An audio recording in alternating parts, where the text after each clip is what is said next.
guys, Casey with Super Savvy Travelers. Hey, I'm here with a super savvy hack on how to take normal buoy Tony pesto, which is okay, but not really super flavorful, and turn it into a fabulous pesto. And then in turn, you can make pesto toast, which everybody just loves. So check it out. You're gonna need these ingredients. Okay, so first off, you're gonna need some really good olive oil. I hope this is good. I've never tried it. No, get down, bye-bye.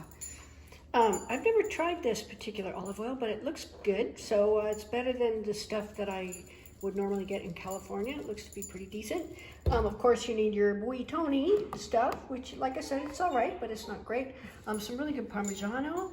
I like this grater because it grates really, really fine so that you don't have to do anything else besides just grate the Parmesan cheese. I like to put a lot of it in there. I use Parmesan in everything. And then, of course, I got a really nice baguette, which is a big fat baguette, which I love. And in the end, once you see the pesto, you'll know exactly what to do to make these pesto toasts, because I'll tell you. And they freeze, and what I'm going to do right now, since Christmas is coming, is I'm going to make these pesto toasts. I'm going to wrap them in foil and stick them in the freezer, and then when my kids come over, just throw them in the oven, and they're ready to go. Okay, so first I'm going to take some of this, and I'm going to add some olive oil and mix it up. Oh, I forgot to mention, you also need some pistachios. I'm going to cut those up real fine and add those in. They're going to be delicious. Okay, here's the buoy Tony without the lid on it and without the little plastic thing, and you can see it's kind of thick and doesn't look super appetizing. I am going to make it delicious. Okay, I spooned out about 3/4 of the buoy Tony. I'm sure that's not how you pronounce it, so you don't have to school me in the comments. I'm kind of joking on it. I'm going to put some of this stuff in and make it kind of more liquidy. You know what I like about the pesto toast is when there's oil on the edge of the crust or something, and it gets really, really crumbly and crunchy and delicious. So I'm going to make it probably more oily than you would for a pasta, and it's going to be good. Okay, let's see.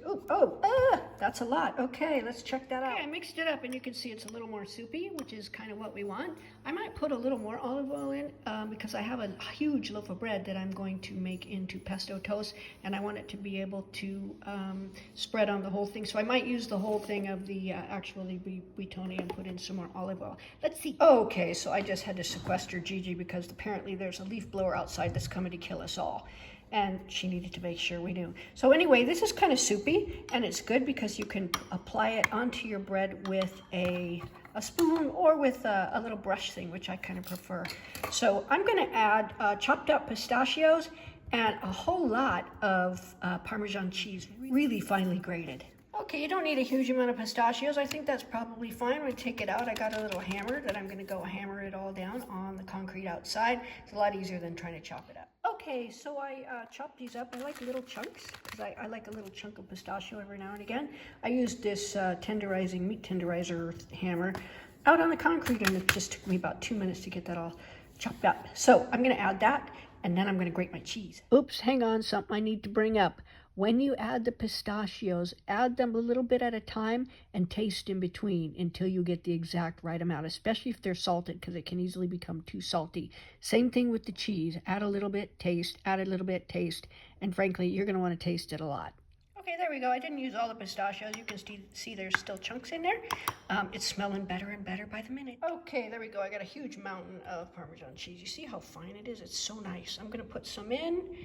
And again, I may not use it all because that's a lot of cheese. Okay, I didn't use all the Parmesan because I'm going to taste test it and see what it tastes like and smells like and everything else, but I think we might be there. Okay, look at this awesome baguette. I'm going to cut it in half and spread the pesto all over it. Okay, so I have split the baguette and I spread the pesto over it. Okay, so there's the finished product there. This is just Safeway cheese. I'm not pretending it's anything better than that.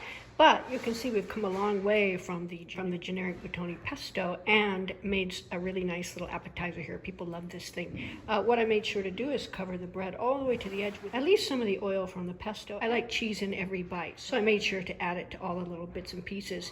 When it's done, you're going to cook it at 350. You can throw it in frozen. Just cook it as long as you would cook a frozen garlic bread, maybe a little bit longer than that. You can use an oven thermometer too. This should be delicious. The last time I made it, it was a huge, huge hit. Okay guys, there we are. I am no chef, but I know how to cook a few things, and this is something I sort of stumbled on.